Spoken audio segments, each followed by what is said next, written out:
It is here! Ladies and gentlemen, the Ryzen 9 7950X has arrived, and today we're going to build the most powerful gaming PC that you can build right now. Literally everything on this desk is geared towards maximum performance, be it the case, the brand new AM5 motherboard, the best GPU that Nvidia sell right now. So let's gather our components and build the absolute best of the best after a short word from this video sponsor. The Gigabyte Aorus 17 is a gaming powerhouse, coming equipped with Intel's latest 12th gen i7 processors, up to an RTX 3080 Ti graphics card, crazy fast Intel Wi-Fi 6E, and a stupendous 360Hz IPS display. Learn a little bit more and get yours today. Hit the link in the description below. Oh, the excitement is real. I've been waiting for this for around about, well, technically 2 years since the previous launch, but I actually found out I was getting one of these about a week and a half ago, but I've been sunning myself on holiday, so I haven't actually even been here to receive the package and have a look. This has been the first opportunity to actually see this, and immediately, right off the bat, look at it! It's completely different to all of the previous generation Ryzen CPUs, because now the pins are actually on the motherboard and not on the chip itself. And I have to say, I'm not going to judge a CPU by the way it looks, but they have stormed up an absolute cracker here. I don't even know if that's a phrase. We're just going to go with it anyway. I mean, look at that!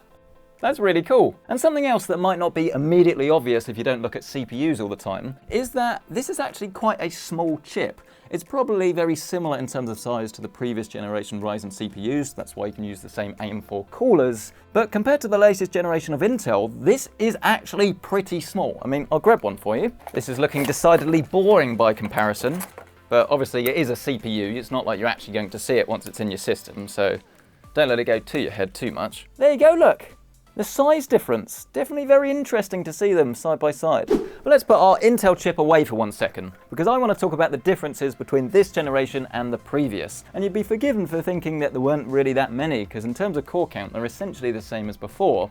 But under the hood, a lot has changed, and the main difference really is going to be all of that extra performance. You are going to have a little bit of a compromise to get there. A lot of the higher end chips actually will use a little bit more power, but they're all overclockable, so you can put a lot of power in it and get more performance if you want to do that. But the main headline changes pretty much amount to 4 main things. Firstly, these now actually contain an integrated GPU, which is pretty cool if you want to do rendering or you just want to save yourself a bunch of money because you don't need a graphics card, you just need a powerful processor. Probably not a PC gaming thing, but we'll be testing that maybe at a later date. Brand new motherboards and brand new features, because you're going to need an AM5 motherboard now to actually get this to work, which it's about time really. It's a bummer if you're rocking an AM4 board and you wanted to upgrade, but these things can't last forever, and there's loads more features that we'll discuss in just a bit. But as for the actual CPU itself, in terms of performance, it's all about IPC and clock speed, because the IPC of this, which is instructions per clock, has actually grown a lot. I think it's around about 15% on this, if my memory's right.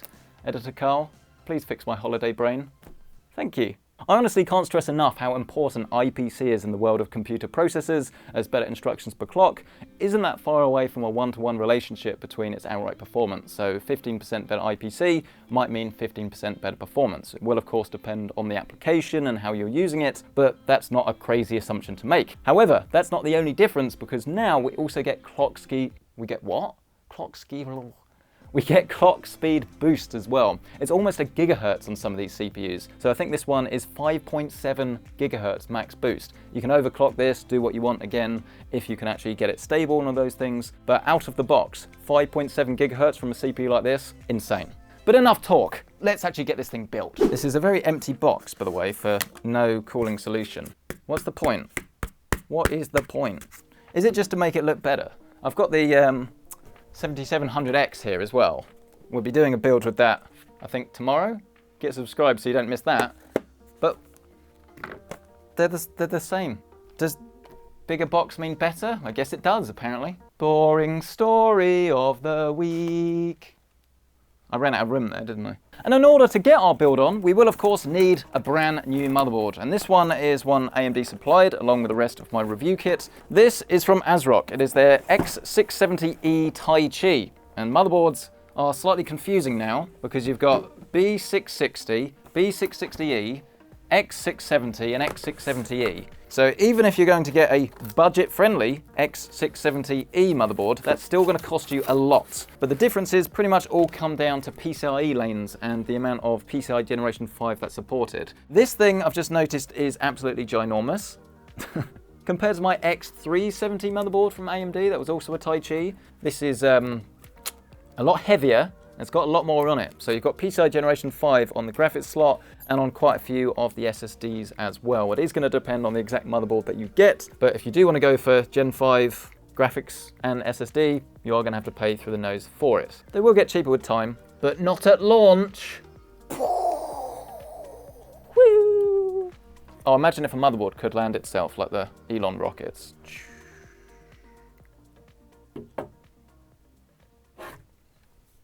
What else do we get in this box? Cables and goodies and a USB extender, if you're not using all of the USBs. Nice.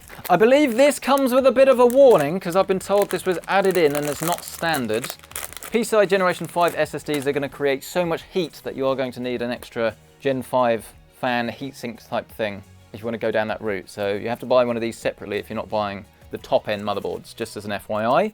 And don't worry, we will be testing Gen 5 SSDs. Again, get subscribed if you want to see those when they land. I think it's next month. I've done a lot of thinking this video, which for me is very dangerous. But yes, anyway, this is the Thai cheese design. Looks pretty cool. You've got some gold elements, solid backplate, loads of I/O. But for the very first time, let's install our LGA Ryzen CPU. Very similar to Intel, only one latch. There's your socket. Can't get over how good this thing looks. In 10 years time, when these are all old and redundant, you can make a pretty cool keychain out of this. Pretty cool keychain, that's right, I just said that. But it looks as if the Ryzen text actually goes the correct way this time, rather than the faff they did with AM4. Sits into place, put it down, no fuss, better than Intel's new socket, bang, comes off.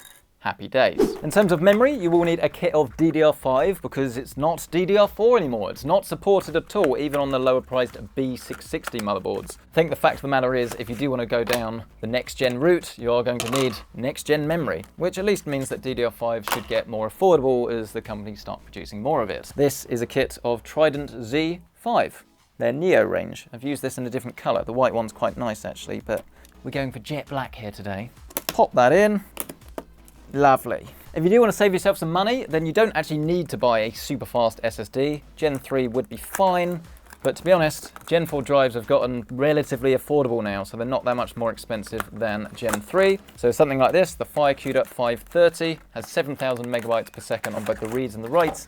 Probably going to be a very good idea. This is a 1 terabyte version, but if you have the budget to actually go for a rig like this, you probably want to look at a 2 terabyte really, don't you? Depends how big your game library is. Do you buy in Steam sales and Origin free games and then you never ever use them? Reminds you of anyone? That being said, Steam Deck review is still coming, and that is actually pretty amazing for getting around to playing those old games. I'm playing Tomb Raider Anniversary at the moment on it, and it works a treat. Oh, and Dead Space. I've never actually played Dead Space, so that's downloaded on the Steam Deck as well. Do you like my entertainment here? I'm filling time by telling you about games that I bought 15 years ago and haven't played. That is the entertainment you subscribe for. Right, SSD in. Protective cover from our heatsink that I guarantee loads of people watching this video didn't know existed. It's on every single motherboard. If you haven't taken that off, that's a bit of an oopsie. Give this a bit of a screw into place. And then here we have our decked out, black and slightly gold, AM5 gaming PC platform. That is pretty sexy. Anyway, phase 1 is now complete. Let's move on to phase 2, a brand new case I've never used before, but I've heard very, very good things about. This is the Fractal Torrent, and it does things slightly differently. It's all about big airflow. A lot of cases say that, but they don't mean it. This one is deadly serious. The side panel just pops off to lunch. I had a ridiculously early lunch today, 11:45. I've got a very special meeting later. I mean, it's not a meeting, I'm watching the NVIDIA 4090 announcement video, because yes, I filmed this a week before you're watching it. Poof, magic of editing. What? A week ago? Is he insane? But yes, this is the RGB version, and as you can see, you've got 200mm fans up front, and then you've got 3 140s down the bottom. And just like you used to in the old school cases, the power supply actually goes up here at the top, which is pretty cool. I mean, there's plenty of protection, shielding, so your power supply is not going to fall out. You've got this PWM fan hub down the bottom, and I believe this case was recalled when it first launched because they were having problems with that, but that was ages ago, so that should have been long fixed. Don't you worry about that. And then at the top, you've got power button, 2 USB 3.0s, and then a Type-C headphone, microphone, and a reset. But let's put this down flat. Yes, I will get an overhead camera soon. I've just been busy, like, honestly allow it. This is the time to say some really bad and genuinely sad news. My lovely girlfriend has gone off to do like a, I say mature student, she's not that old. That's not something you should say about your partner, is it? She's not that old. She's gone off to uni now, all the way in Chester, which is really sad, and I'm down here in the south of the UK. So I'm now sadly alone again. I mean, we're still together, but not together. I don't remember why I started this conversation now. Oh yeah, I was trying to say I've been away for a couple of weeks. It was the last couple of weeks we actually had together before she's gone. And then now everything seems to be kicking off with all of these launches. So I'm a busy boy and have not had time to fit an overhead camera. What would you rather have? Beautiful shots of this for your pleasure, or me to be happy? Let me know down in the comment section below. If you are at Chester Uni and you do see Thea, say hello. The password is poulet, like French chicken, trust. She'll understand. Also, big shout out to the fact that they actually label the screws. Look at that. So you know what they're for. And you get a cleaning cloth. Can you tell this is a bit more of an expensive case? You can get this without RGB fans if you want to save a bit of money though. Anyway, I'm going to screw this into place. We're in, and here we are. What do you think?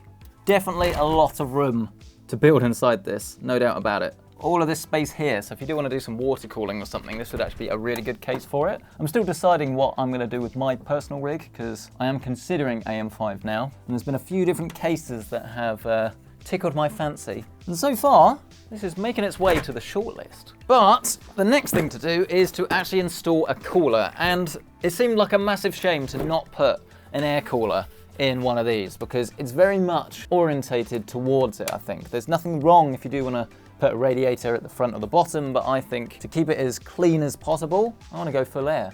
And I don't have the Fractal one, so we've got the Deepcool Assassin 3, which I've had for ages, have not used, and I'm probably a little bit more excited to use it than I should be. And I know what you're thinking, Deepcool, don't they normally do more budget-friendly things? Yes, but when it comes to outright maximum cooling, the Assassin 3 is very highly regarded. It's up there with the likes of Noctua and the Be Quiet Dark Rock Pro 4.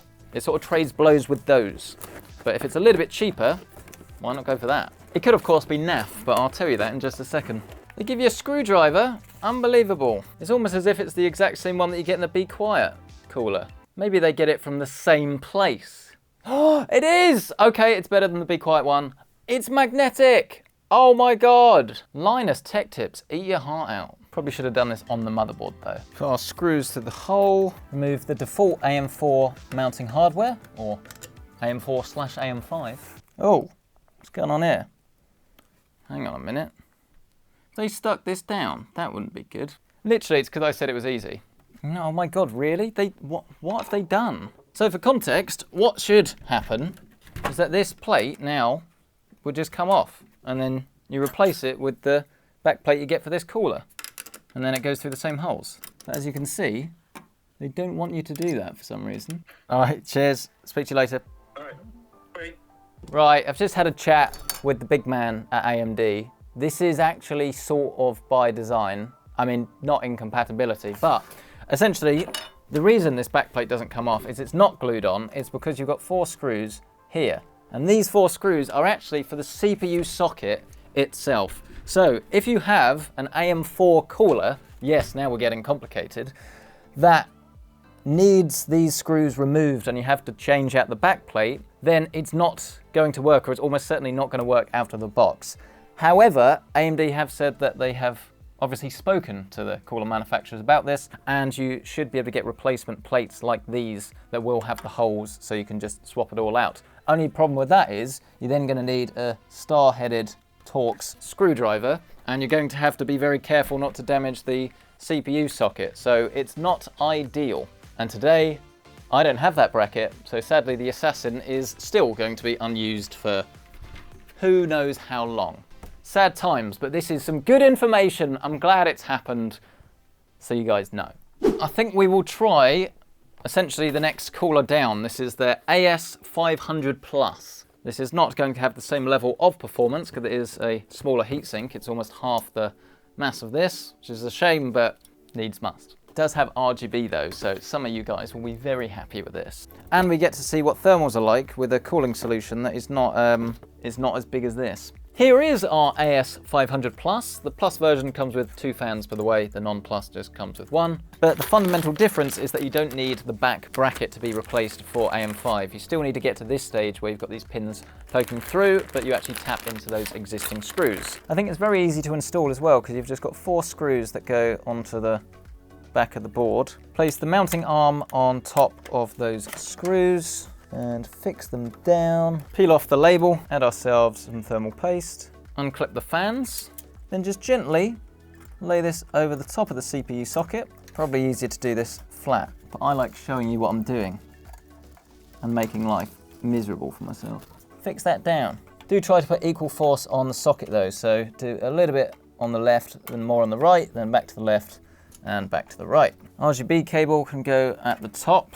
We don't have RGB fans, but we do have a bit of lighting on the cooler itself. Hang these over the top, repeating with the other side, then grab your cables and neaten it all up. And now we're getting somewhere. It's a shame that we don't have the Assassin, because I think the larger size would have made more sense. But to be fair, this is jet black and it is going to fit in with the theme. I have some reservations about this huge amount of space here. I think you're going to need to do something with it to make it look the absolute best. But we haven't even put the GPU in it yet. Stop judging it, Marcus. God. I think it's time to start plugging in some of these fans down the bottom. So let's feed all of these cables through. There are actually quite a lot, because you've got 1 for RGB and then 1, of course, for the fan speed itself. So 5 fans, that's quite a lot of management to do. I will also start plugging in all of the front I/O, so the USB-C, the USB 3, HD audio. So many fans. So many fans. What? Why is this so long? Why is that fan so long? Never seen anything like it. These top 2 fans? Really? Surely they don't need to be that long. Like, I appreciate a bit of extra length, but come on. I think one of the main disappointments with this case is that all of these fans aren't pre-routed, because this is pretty normal for buying case fans. Even when you're looking at higher end ones like this, you expect to have something like an RGB and a fan hub. Everything is all pre-connected, so if you're not tweaking anything, you're just good to go. This is a lot more hassle than I'd like. It's not the end of the world. I think the rest of the case is looking quite good, but it's a bit of a missed opportunity from Fractal. Fast forward around about 15 minutes, and I am starting to struggle a little bit. Here's the thing, because the power supply is located at the top, you have a load of room up here and all of your cables are going to start dangling down. Brilliant. But here's the thing, my cable management style is very much that I'm a stuffer. The point is, with a case like this, you've not really got anywhere to stuff anything, because down the bottom is going to be visible, so you can't hide the cables there. So what you're going to have to do instead is sort of have them somewhere nice and flat around here. And I'm not saying it can't be done, it's just, it doesn't really suit me, because you can't even really get them up here, because that's where your power supply is going to go, but all of your cables are down here at the bottom. And to make matters worse, don't forget that both of the side panels are tempered glass, so you're going to see this monstrosity either way without any real way of hiding your cables, which I think is a bit of a bummer really. If you're not going to see it, okay, it doesn't really matter, but I don't like that. But anyway, that is very much a future Marcus problem. The current Marcus affair is with the power supply. This is the PQ1000M, and the reason I wanted to use this is because I don't have too many 1000 watt power supplies, and this is one that is actually very good value. Again, Deepcool do actually make the power supplies, so don't be put off by the fact that they also make a lot of cheaper stuff. In my experience, these have actually been very, very good. And if you are going to be grabbing a next-gen GPU from AMD or NVIDIA, then chances are, if you're going high-end, 1000 watts is going to be the new minimum. So something like this is going to be a good option. This is a fully modular power supply, so you can swap these out for something else. Maybe you want to use extensions to get something looking super neat. You just lay your power supply in with the fan facing downwards, but otherwise it just screws in as normal. We are almost there, I assure you. There's a couple of things left to do. I've already plugged the CPU in at the top. We do, of course, have the ATX, but the thing I'm most excited about, bar the obvious Ryzen CPU and motherboard, is actually the graphics card, because this is a little bit of a swan song for me for the 30 series, because this will probably be the last video where we're using this RTX 3090 Ti because it is about to be replaced. I would absolutely recommend that nobody buys this for full price. This is the Palette Game Rock. I've used this a fair few times. It is absolutely insane. No one needs this much VRAM for gaming yet. Maybe one day it will happen, but it's definitely not happening anytime soon. But as I say in pretty much every video these days, please don't ever be intimidated by all of these graphics cards that cost like £1,000, £2,000, because they are absolutely not required whatsoever for a great PC gaming experience. It's all fun and games to be able to play, well, fun and games at 4K, 120 Hertz and all of those things, but that doesn't necessarily make the game any better than it would be at a lower resolution and frankly a lower frame rate. It's all about getting the right card for you and getting something that is actually in budget, because if you're having to overextend just to get a few extra FPS, you're not going to be any happier. You're going to be a lot more stressed, so please don't do that. Nothing's ever easy, is it? Oh.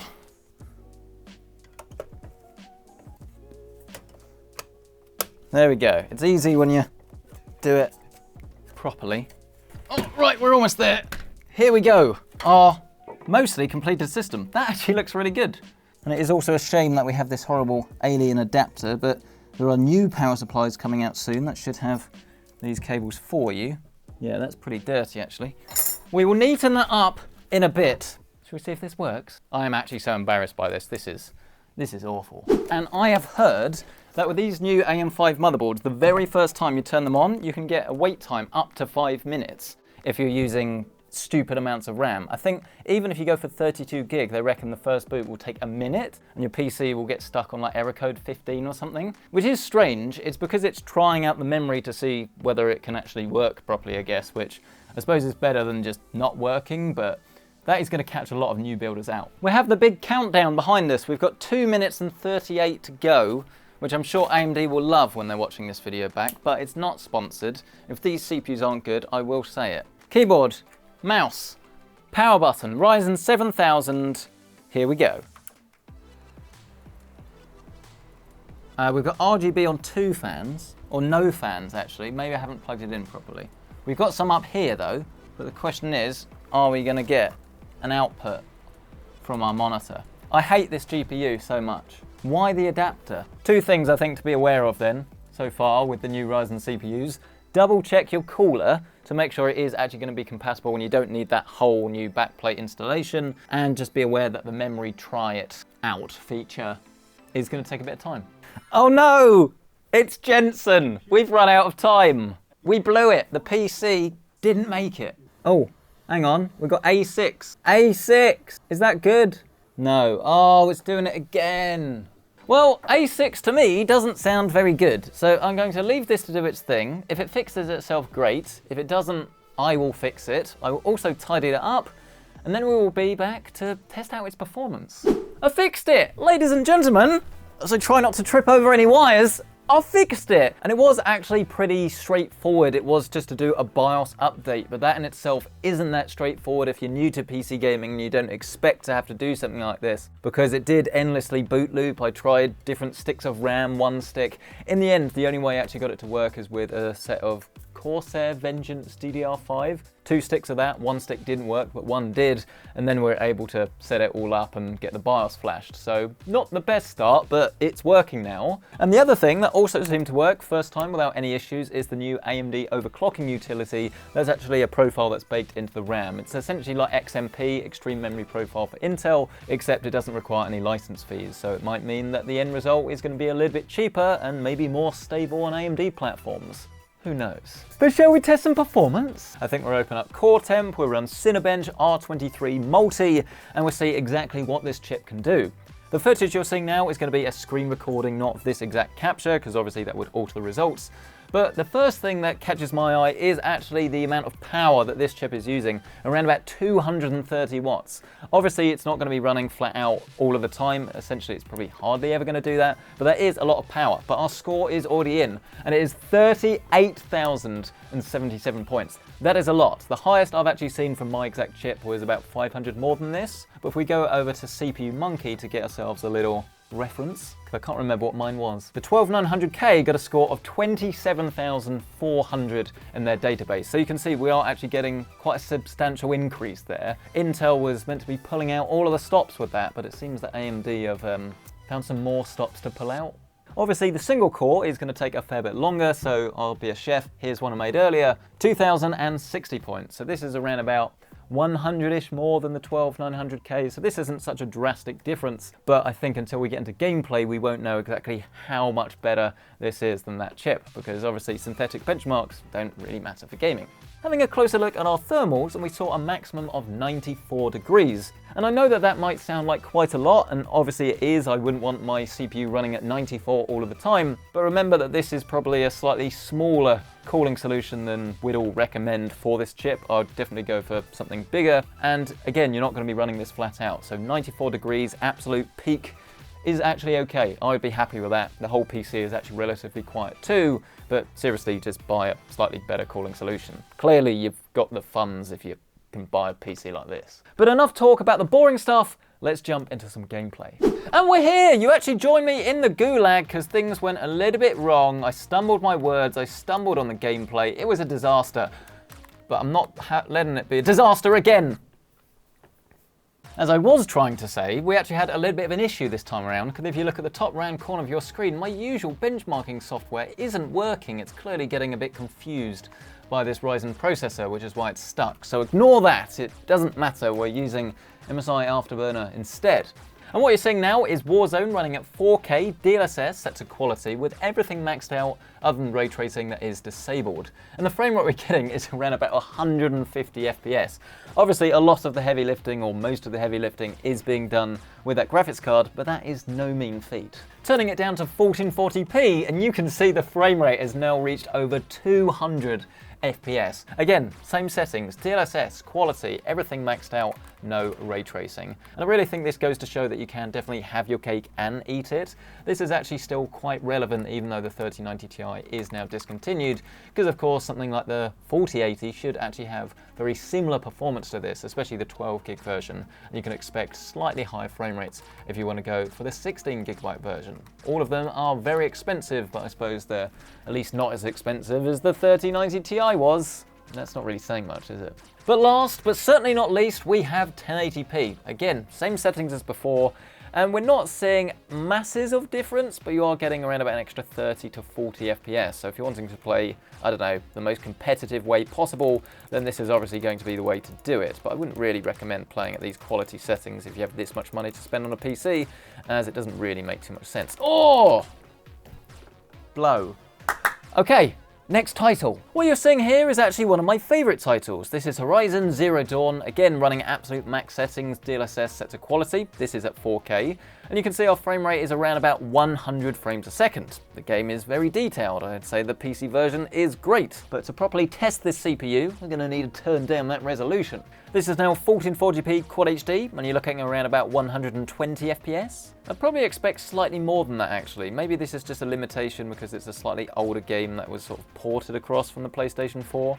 It doesn't seem as if we're getting any real gains here. And then finally, we'll set this to 1080p. And again, we are seeing some bottlenecking, so this could be caused by the CPU, but my money is probably on the engine. I guess this goes to show that it doesn't matter what game you're playing, you can't brute force every approach, right? If there's some sort of hard cap or there's something going on that is going to restrict it, having more horsepower isn't necessarily going to help you.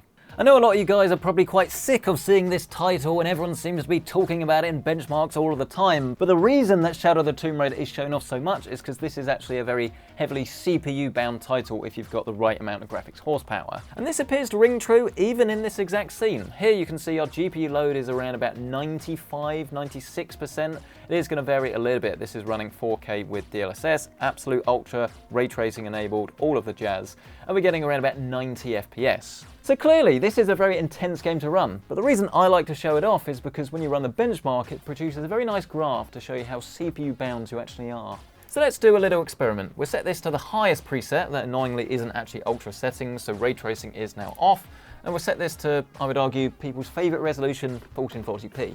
So yes, look at this benchmark footage. Wow, doesn't this look incredible? I mean, to be fair, the game is pretty.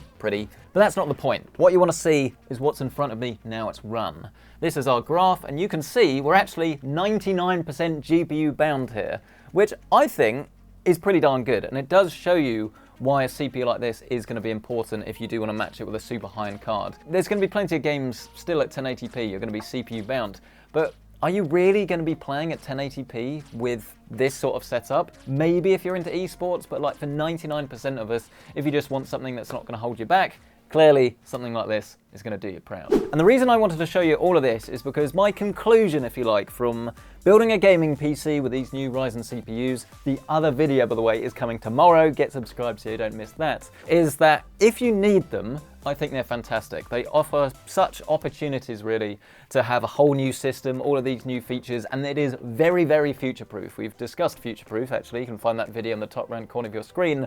But the point that I'm really trying to get across is that a system like this is only going to be as fast as the graphics card. So don't go spending all of your budget on getting a super fast Ryzen CPU and expecting your system to drastically change, because that's not necessarily going to be the case. What this will do is raise your ceiling of performance, and it's going to be a brilliant CPU, but if you're not able to tap into that extra performance, then it's not going to, well, give you any extra performance in games. As for my conclusion about this system as a whole, well, the graphics card is pretty hideous with all of those cables. You're definitely going to want to swap this out as soon as you can. There are new power supplies coming out soon that will actually sort this out for you, which is great. And I do love the look of the chassis from the front. I think the finished thing is great. It definitely stands out or looks a little bit different.